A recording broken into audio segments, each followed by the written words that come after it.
Bien-aimés dans la foi, que la grâce et la paix soient accordées de la part de notre Seigneur Jésus-Christ. Je suis dans la joie de savoir que vous êtes encore là pour suivre notre série d'enseignements sur la Pentecôte. Et béni soit le Seigneur pour votre présence, votre assiduité. Alors je vous exhorterai à avoir votre stylo, votre calepin, à avoir aussi avec vous votre Bible, à avoir avec vous peut-être un appareil pour enregistrer, pour bien suivre cet enseignement. Je rappelle que nous sommes en train de parcourir une série d'enseignements sur la Pentecôte. Nous avons commencé par définir ce que c'était que la Pentecôte. Donc, Pentecôte voulait dire 50e jour, 50 jours après la Pâque. Nous avons vu l'origine de la fête, l'origine juive de la fête, l'origine dans la Nouvelle Alliance. Nous avons aussi vu les promesses. Nous avons vu les promesses dans l'Ancienne Alliance, notamment la promesse de Joël, chapitre 2, et bien d'autres promesses dans Isaïe et dans Jérémie. Et nous avons aussi vu que la promesse dans le niveau de la Nouvelle Alliance, qui est la promesse de Actes chapitre 1, verset 8. Et en regardant cette promesse, nous avons parlé de la promesse de Christ qui promettait que les disciples allaient recevoir le Saint-Esprit, c'est-à-dire qu'ils allaient recevoir la personne divine du Saint-Esprit, parce que nous l'avons dit et nous le répétons, notre Dieu est un Dieu en trois personnes, le Père, le Fils et le Saint-Esprit. Notre Dieu est un Dieu trinitaire, les trois personnes sont égales dans la Trinité, les trois personnes sont identiques et les trois personnes sont différentes. Ceci est un mystère que nous acceptons par la foi, que nous recevons par la foi. Notre Dieu est un Dieu trinitaire, le Père et le Fils et le Père et le Saint-Esprit. Le Saint-Esprit et le Père, on peut jouer à ce jeu-là. Les trois sont égaux, les trois sont différents. C'est ça qu'on appelle le mystère de la Trinité par les spécialistes. Mais bon, bref, nous ne sommes pas là. Nous sommes là pour examiner que nous recevons une personne, nous ne recevons pas une chose, nous ne recevons pas une énergie, mais nous recevons une personne.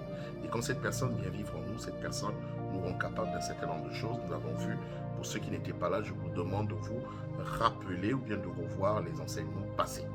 Alors, le Seigneur dit que vous recevrez une puissance. Nous allons lire Actes chapitre 1, verset 8, pour que nous restons dans l'esprit du texte. La Bible dit, mais le Saint-Esprit descendra sur vous, vous recevrez sa puissance et vous serez mes témoins. Donc, j'aimerais qu'on s'arrête sur le terme témoin.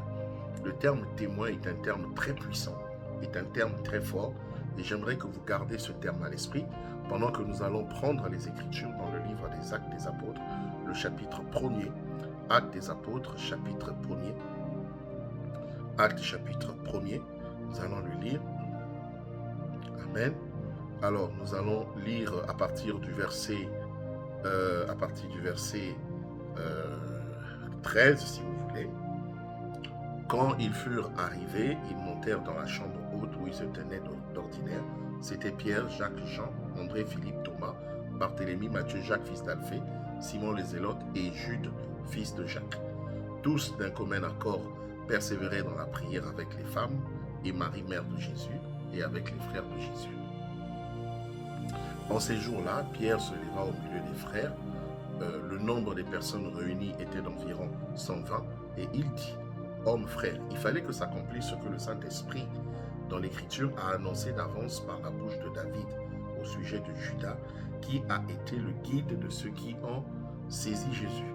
Il était compté parmi nous et il avait part au même ministère. » Souligner le mot ministère, part au même ministère. Cet homme ayant acquis un champ avec le salaire du crime est tombé, s'est rompu par le milieu du corps et tous ses entrailles se sont répandues. La chose a été si bien connue de tous les habitants de Jérusalem que ce champ a été appelé dans leur langue Akeldama, c'est-à-dire champ du sang. Or, il est écrit dans le livre des psaumes que sa demeure devienne déserte et que personne ne l'habite et qu'un autre prenne sa charge. Il faut donc que parmi ceux qui nous ont accompagnés tout le temps que le Seigneur Jésus a vécu avec nous, depuis le baptême de Jean jusqu'au jour où il a été enlevé du milieu de nous, qu'il y ait un qui nous soit associé comme témoin de sa résurrection. Ils en présentèrent deux, Joseph, appelé par sa race, surnommé Justice, et Matthias. Puis ils furent cette prière, Seigneur, toi qui connais les cœurs de tous, désire le cœur de ces deux, tu as choisi, afin qu'il ait part à ce ministère, souligné encore ministère, et à cet apostolat, souligné apostolat, que Judas a abandonné pour aller en son lieu.